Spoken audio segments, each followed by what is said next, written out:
ഭൗമരാഷ്ട്രീയ സാഹചര്യങ്ങൾ അതിവേഗം മാറിമറിയുമ്പോൾ ഇന്ത്യൻ വ്യോമസേന അതിന്റെ ചരിത്രത്തിലെ ഏറ്റവും നിർണായകവും അതിശക്തവുമായ നവീകരണ ഘട്ടത്തിലേക്ക് കടക്കുകയാണ്. ശത്രു രാജ്യങ്ങളുടെ ഉറക്കം കെടുത്തിക്കൊണ്ട് ഇന്ത്യയുടെ ആകാശ സീമകളെ അജയ്യമായ കോട്ടയാക്കി മാറ്റാൻ ഇന്ത്യൻ വ്യോമസേന ഒരുങ്ങിക്കഴിഞ്ഞു.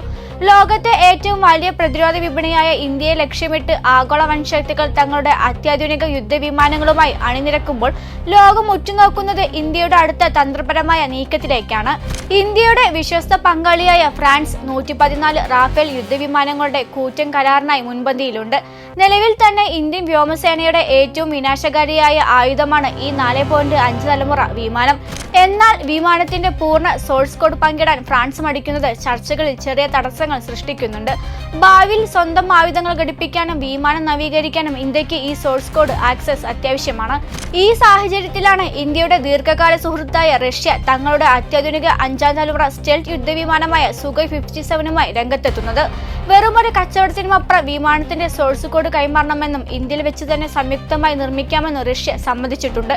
ശത്രുക്കളുടെ റഡാറുകളിൽ പെടാത്ത ഈ പ്ലാറ്റ്ഫോം ഇന്ത്യൻ പ്രതിരോധ ശേഷിയെ മറ്റൊരു തലത്തിലേക്ക് ഉയർത്താൻ പോകുന്നതാണ്.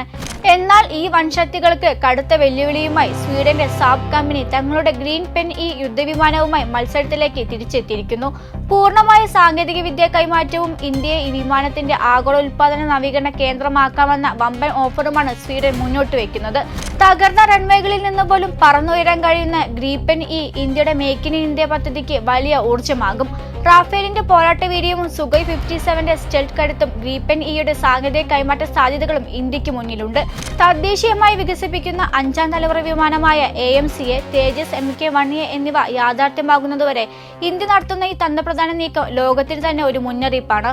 വരും നാളുകളിൽ ആകാശത്ത് ഇന്ത്യയുടെ ആധിപത്യം മാത്രമായിരിക്കുമെന്ന് ഉറപ്പാണ്.